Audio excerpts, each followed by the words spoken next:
talking about beet pulps and bran mashes with Dr. Charland and Dr. Bennett. These are two commonly fed feeds during the wintertime by our clients to their horses.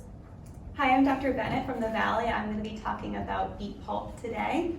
So beet pulp is actually classified as a forage, not a concentrate, which is a common misconception since there's a pelleted form that you can buy. This is the shredded form that I have here in front of me. Beet pulp is very high in fiber, and it's also naturally low in sugar and starch, which is great for our insulin-resistant horses.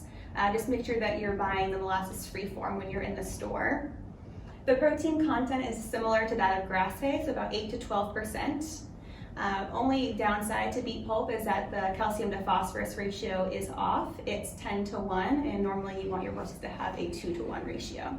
So due to that, just make sure that you're also feeding some kind of ration balancer or a complete grain. Beet pulp can take over anywhere from 25 to 50% of your horse's roughage. A normal horse should be eating about 2% of their body weight in roughage, which is normally hay for most horses. To make some simple math, if you have a 1,000-pound horse, they should be eating about 20 pounds of roughage each day. If you want to have your horse's roughage be consisting of 25 to 50% of beet pulp, that would equal to be 5 to 10 pounds of beet pulp per day. Beet pulp is naturally very light, so you want to make sure that you're actually weighing it and not just going off of a scoop measure. When you are supplementing beet pulp into your horse's roughage, you want to make sure that with each 1 pound of hay you're taking away, you're adding in 1 pound of beet pulp.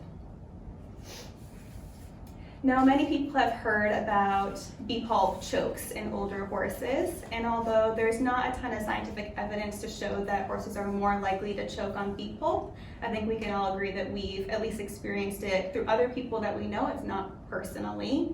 So my suggestion is to always soak your beet pulp. For a ratio, you can do 1 to 2, meaning that for every 1 part of beet pulp, you're going to do 2 parts water.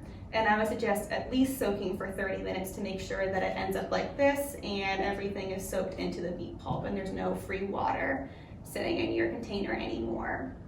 You want to make sure that you're using cold or warm water, since hot water will actually degrade some of the nutrients and it's no longer as good for your horse. When you're soaking your beet pulp, you want to make sure that it's not soaking for longer than 24 hours because then it can start to ferment. And if your beet pulp starts to smell a little vinegary, you want to make sure that you're not feeding that to your horses. So some of the common uses of beet pulp is to stretch out your hay supply during the winter time. We get a low on our hay, and we can use beet pulp in the way that I mentioned before to stretch out that hay supply. It's great for our older horses that have some dental issues because it's softer and easier to chew versus hay. As I mentioned before, it's great for our insulin-resistant horses or metabolic horses since it's naturally low in sugar and starch. And it's actually very low in potassium as well, which makes it a great choice for HYPP positive horses. Because it's a soaked forage, it's much more dust-free than hay is, and that makes it a good choice for horses that have heaves. I'm Dr. Charland, and I'm going to be talking about bran mash. So bran mash consists of wheat bran, usually soaked in water. Some people will add carrots or apples as treats, but the wheat bran itself is similar in nutrient content to oats, and most horses find it quite palatable. So if you have a horse who's a picky eater, it can be a good option to entice them to get back into eating. Most people will soak it and serve it as a bit of a soup. And when you do that, it makes it nice because you can hide certain bitter medications in it. If your horse needs to be on a pain medication or an antibiotic, but they won't necessarily eat it, then using bran mash can be a good way to encourage them to eat it without necessarily knowing that they're getting it. It's also a great way to get some water into your horse. So if your horse has had a stressful event, a long trailer ride, or undergone some hard work, it's a good way to make sure that even if they're not drinking a ton of their regular water, they're getting some good water intake that day. It shouldn't be fed every day as their only feed.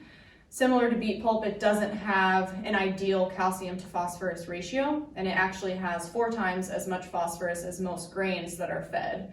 So because of that, it causes a mineral imbalance in your horse, and it can cause them to get brittle bones. So it shouldn't be fed as more than 10% of their daily intake and should really be fed more as a special treat to encourage them to drink water, but not as their regular daily feed. There's also a myth out there that a bran mash will warm up your horse during the winter, but actually the best way to keep your horse warm is to make sure that he's got plenty of hay and forage in front of him at all times, as the digestion of those foods is what's going to help keep his body warm. As with any diet change, it can cause some GI upset in horses, so that's something you'll want to keep an eye out for if you start to feed them something like this. An easier way to get water into them if you're worried about GI upset and changing their diet anyway is to get some kind of hay pellet, which comes in either a grass hay or an alfalfa hay, so you can match it to more similar to something that's in your horse's diet already, and that can be soaked as well to encourage water intake, or you can even just soak their regular everyday grain, and most horses will eat this as well.